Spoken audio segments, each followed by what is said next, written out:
Today on The Nation Speaks, perfect storm at the southern border. Hello and welcome to The Nation Speaks. I'm your host, Cindy Drukier. My next two guests come with valuable insights into what's happening at the border, and to them there's no looming crisis. The crisis is already here. In recent months, there's been a huge surge in people and drugs crossing illegally into the United States. And what we need to realize, regardless of personal politics, is that all of that traffic is controlled by the drug cartels. But the situation is even more complex, as we're about to learn from our next guest. And we're joined now by Derek Maltz. He's a former head of the DEA Special Operations Division. Welcome. Thank you very much, Cindy. Appreciate it. So we were just speaking to a sheriff, and we're hearing how there's upticks in minors crossing the southern border, as well as drugs, human trafficking of all sorts. And we hear a lot about the Mexican cartels. Can you give us some insight into that? I know it's not just Mexican cartels. There's a China connection here, too. Can you explain to us how all this works together? Okay, so first of all, it's got to be very clear that we're facing a public safety, national security, and humanitarian crisis all at the same time at the border. We have these violent, very, very violent Mexican cartels that are flooding the streets of America with poisonous drugs that are killing our citizens at record levels. CDC statistics have shown approximately 82,000 Americans died in a 12-month period. That's the latest statistics. And the rates just keep going up. They anticipate over 84,000 in the year 2020. So we have a crisis like we've never seen. But behind that crisis, we have China that's sending these unbelievable precursor chemicals and pure fentanyl to Mexico. They're also working very closely with the cartels on the money laundering services business. So a lot of Americans don't understand the role of China and how they've increased their emphasis in the drug crisis. They recognize how American families are being, they're suffering, kids are dying at record levels, and they're making billions of dollars working with the cartels. So we have a very dangerous, perfect storm on the border, and unfortunately, we don't have a lot of engagement with the politicians. They're actually in denial. The DHS secretary this week has said that we don't have a crisis on the border, but if you speak to the CBP and the Border Patrol and the professionals, sheriffs, and the police agencies that are dealing with this chaos, you'll recognize that, once again, Washington is misleading the public. Okay, I have a lot of questions based on that, but let me just ask you, if China wasn't involved, how different would the situation look? How big a part are they playing? Well, in regards to the chemicals, the cartels have been acquiring precursor chemicals from many countries for many years. But if you notice, you're seeing an uptick in the amount of methamphetamine that is being seized all over America. That's because China is playing a much more prominent role in the chemicals, and they have a direct pipeline. I'm going to share something with you that opened my eyes. So in 2007, we had a Chinese national that was arrested in Mexico City with $207 million in $100 denominations. That was like the largest cash seizure in the history of the world on a drug case that I'm aware of. And it was from a Chinese national that was bringing in precursor chemicals and working with the Sinaloa cartel and other cartels as they were sending these chemicals to precursor chemicals into the lab operations. They were industrial style labs. They were not mom and pop production laboratories producing ton quantities every single week. So we're facing this new very pure methamphetamine, but the China is playing an intricate role in the chemicals. With the fentanyl, of course, we all know how the fentanyl is now killing folks. The counterfeit pills that they're putting out, the Mexi-Oxy, that's all over America, the little blue pills. But the Chinese are also providing the pill presses to the cartels. They're providing the expertise, the chemical expertise, the chemistry expertise. And so they're playing a very prominent role. But remember this. The drug organizations in Mexico are looking to make as much money as they can. And without the chemicals and without the money, they're out of business. And China is playing that prominent role right now, especially on the money services in America. That's something that's relatively new, and it's starting to boom. How new is it? Well, it's been around for a few years. But law enforcement is finally really infiltrating it. They're making arrests. They have plenty of money couriers that they're stopping. They're starting to put the pieces together, but it's very elaborate money laundering. So I'll give you an example. They have the Chinese working in Mexico with the cartels.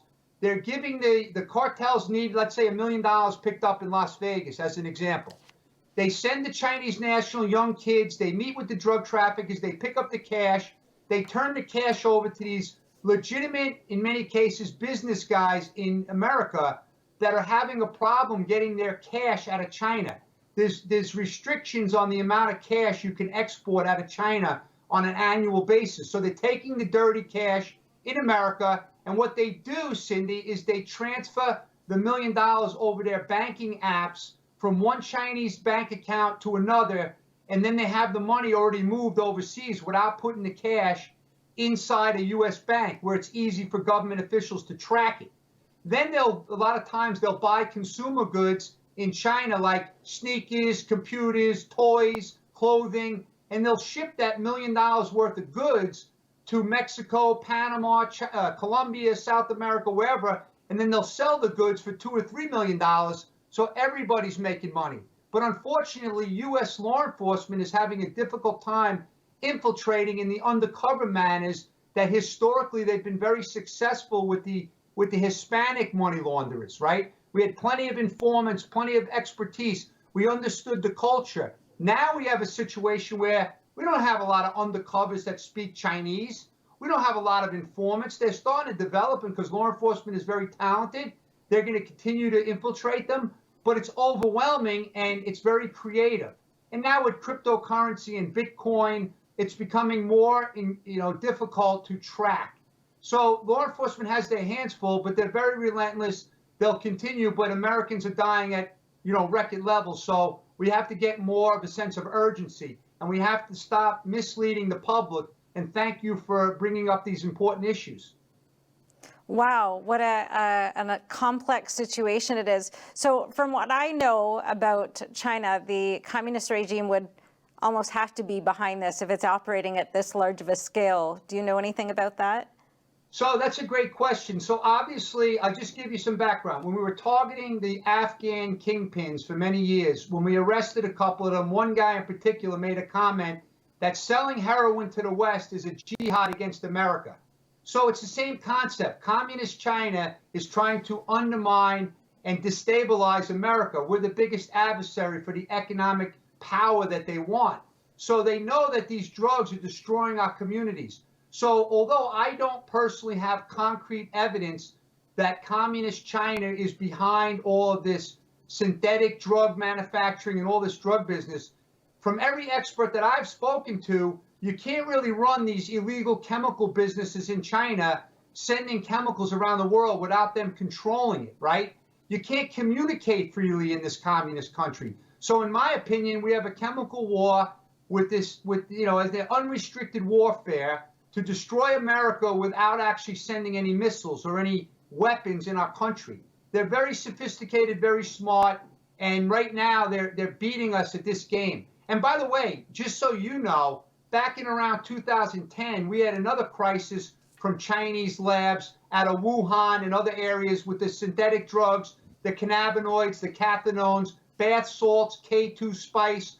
We had a situation in 2018 where in New Haven, Connecticut, Washington, D.C., New York City, Chicago, people dropping all over the place, respiratory failure, cardiac arrest, death in some cases because of these synthetic drugs that people were smoking in the synthetic marijuana they were buying from these gas stations around America. They were putting rat poison in it. So we have some enemies around the world that love undermining our system by hurting our citizens. And that's what we have going on. Wow. So you say law enforcement is, smart and, getting on the case. Who's working together on this specifically on the China angle? So another great question. I appreciate you, with the insight that you have. Unfortunately, right now, the morale in law enforcement out there is not too good because our politicians and leaders are talking about defunding the police. We have police that are afraid to take law enforcement action because they don't want to destroy their families and their lives with social media and this cancel culture that we have all over America. But law enforcement is very resilient. they'll continue to work. We have percentages of 15 to 20% of the workforce is going to carry the load. So we have the federal agencies, we have the Department of Justice, we have different strategies that were implemented under the last administration where they have task forces to go after these violent transnational criminals. And they've had some successes, but it's becoming very overwhelming. And the biggest issue, Cindy, from my perspective, is the total lack of respect and support for the men and women on the front lines doing the real difficult jobs, sacrificing their family life, sacrificing their family time with their kids. So we have a very, very serious situation. And law enforcement, like I said, that right now, you got to remember, these global transnational crime organizations, they don't have a bureaucracy. They don't have any rules. They don't have any budget constraints. They don't have the politicians in the way of them doing business. They have an agenda, and they're going to carry out their agenda. Law enforcement has to follow all these rules. Many of these rules are archaic. The laws, some of these congressmen and women, they have cobwebs in their ears and their eyes. They don't even know how to use the internet. They don't even understand social media. But now we have these encrypted apps in the hands of these Chinese international criminals that are all encrypted. So we don't even have a way to infiltrate their encrypted apps. So there's very, very difficult, complex issues. But the scary part from my perspective as a parent, okay, and as somebody that has a lot of passion for America, is the lack of discussion about this. This is not a political topic, by the way. The death of Americans is a red, white, and blue issue. It's not a red issue or a blue issue, Republicans and Democrats. It's about America. So I'm surprised the Democrats haven't recognized that their constituents are dying all over the place as well. So it's a very complex matter, and I'm going to continue to engage. I might testify next week at the Judiciary Committee based on the whole crisis and those that are out there trying to legalize drugs and don't even understand the type of drugs we're dealing with today. So it's really, really difficult, but we'll continue to fight. We have no option. All right, we're out of time. Thank you so much for coming today, Derek, and sharing that with us. I really appreciate it. Thank you. Anytime you need anything, please let me know. So we're joined by Sheriff Mark Dannels of Cochise County, Arizona. Sheriff, welcome. Thank you. Thanks for having me. So we've been hearing a lot about spikes in unaccompanied minors crossing the border. And I know in your county you have about 83 miles of Mexican border. So that's a big issue for you. What do things look like right now in Cochise County?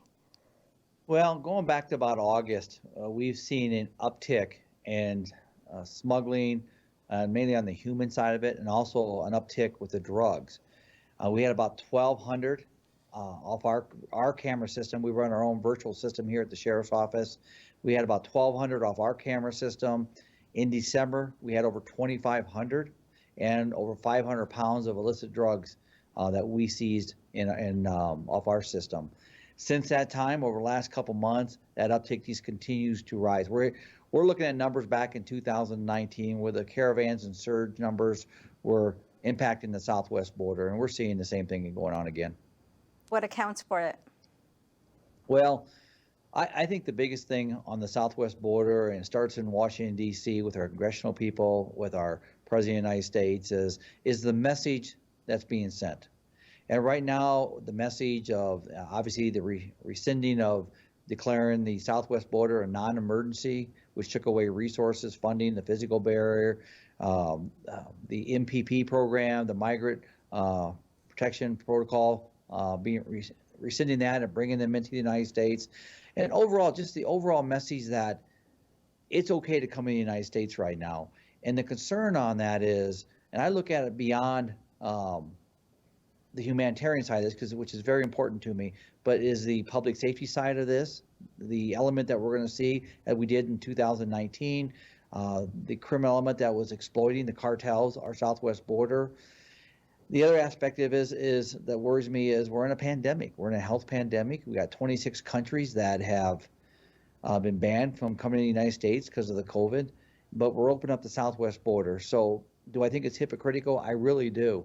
I mean, our southwest border is part of the United States. All borders should be treated equally. Our public transportation should be treated equally when it comes to whether you're a citizen or not. But we're not seeing that down here. What we're seeing is these people being released in communities, relying on NGOs, the non-government organizations, to take care of them. If not, the communities absorb them. And right now, that's a scary thought. We don't have the resources in rural counties. So to me as a sheriff, along with my fellow sheriffs on the southwest border that are standing up against this, we'll continue to do that, because my job is to protect all my citizens in my county, and my oath is to keep them safe. So that's what I'm speaking to you about today. Can you just give us a sense of what your border looks like? What's the terrain? Are there walls? Well, we have a very rugged, mountainous, desert terrain here in Cochise County. The border fencing, the physical barrier was being built. The extension of that, the upgrade of our fencing to going into New Mexico, all the way going west out of our county. When that executive order was signed by President Biden, it halted everything. Within hours, people were laid off. The equipment's still sitting down there. The trucks are sitting down there abandoned. The steel is sitting abandoned. There's 6-foot trenches on my southwest border. It's a mess. I'll be totally honest with you. That was a very hasty decision. I don't think it was collective in nature, where this administration had worked with our governor, our attorney general, our state health, our local health, and I'm sure it didn't work with our sheriffs. Now, you're, as I understand, or maybe you aren't still on the Homeland Security Advisory Council. Are you on that council still? I'm on that council. I'm also the chairman of the National Sheriff Association for Border Security throughout the United States. And I was not, but let me rephrase that for a minute. When it comes to the plan, what's going on, what we're seeing today, I was not addressed. I was not asked about, Sheriff, how should we roll this out? No, I was not asked about that. I was part of the Biden transition team when it comes to, there's 4 sheriffs, 5 sheriffs selected by the National Sheriff Association to speak to the transition team for President Biden, kind of address issues. And I spoke about our southwest border, the things that are working. We've done a lot of good work on this southwest border, and that's probably why I'm standing up a little tall on this, in the fact that I believe we've gone so far in a good way. So many successful programs under public safety, national security, and the humanitarian side of this, and to include the health pandemic we're dealing with in this country. And to not consult us or get us at the table, we can have all the stakeholders there, local, state, and federal, working together. I think that was a misstep, huge misstep. So what policies exactly were working, and are they rescinded or still in place or just not enforced? What's the situation?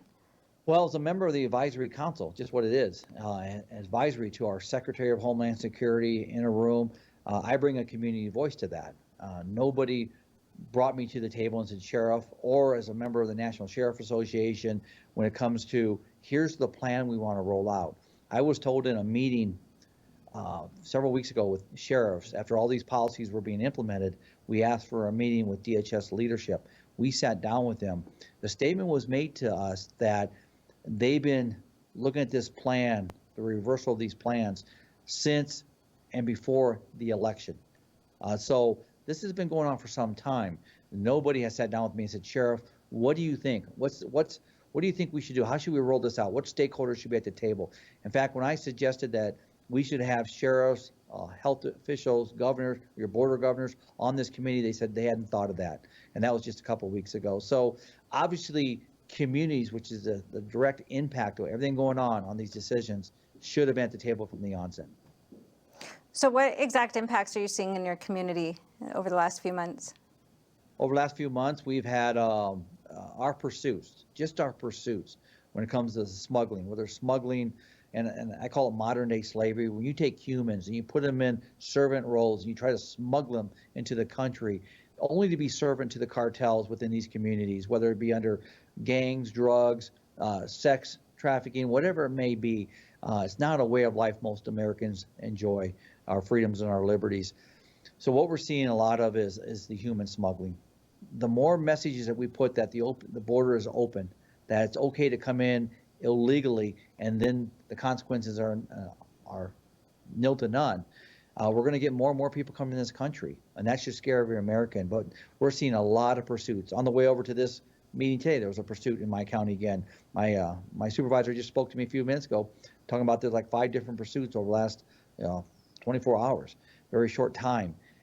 In our county over the last few months, we've had 12 people go to the hospital. We've had 2 killed as a result of smuggling, and we've had a shootout with a smuggler. So when I say the uptick's up, it's there. I mean, we've enjoyed the benefit of collaborative efforts, collective efforts, local prosecutions, working with our federal partners, all the way through to make Cochise County and our southwest border so much safer. And so this is a little disheartening to see where we're going now again. And are you talking to other sheriffs that are experiencing similar things along the border? We speak every day, and throughout the day we speak. I get updates from them all the way through, and our National Sheriff Association. So yeah, we're very inclusive in what we're talking about, making sure those facts are shared back with our communities, what we know, what we can share with them. When you don't share information or you don't roll out a plan that includes your local and state stakeholders, confusion and frustration gets very high. So my job is to bring those facts back into them and also tell them that we're going to do everything we can to keep our community safe. So we have to wrap up shortly, but what would be the one or two top priorities that you would like to see addressed? Well, the first thing starts with public safety. How do we ensure that the people coming across our southwest border are those that are not going to violate our rules, our norms that go within our communities? Make sure that the proper people are being vetted within our country. And that goes for national security too. And then the other one would be humanitarian. I mean, leaving these people in the hands of the cartel. They paid us $6,000 to $9,000 a head for the cartel to bring them in here and then get them into the interior of the United States. Again, not good. That's a criminal enterprise that I truly believe is going to exploit what's going on the southwest border. And last but not least is the health pandemic that we're all enduring in this country, we have for the last year. We need to make sure that these people are being tested. Now, I'm being told, the leadership down here, that that's not happening. If you look at the press releases, which I think they use choice of very kind words and saying, oh yeah, we're testing them. The only time they're being tested is if they go into an ICE detention facility. But if they get caught and released within hours, they're not being tested. So we need to come together, and last but not least, to sum it all up, is we need to be working together, local, state, and federal, because we all serve the same oath, and that is to protect Americans. Well, thank you very much, Sheriff, for sharing that with us today. Thank you. Thanks for having me.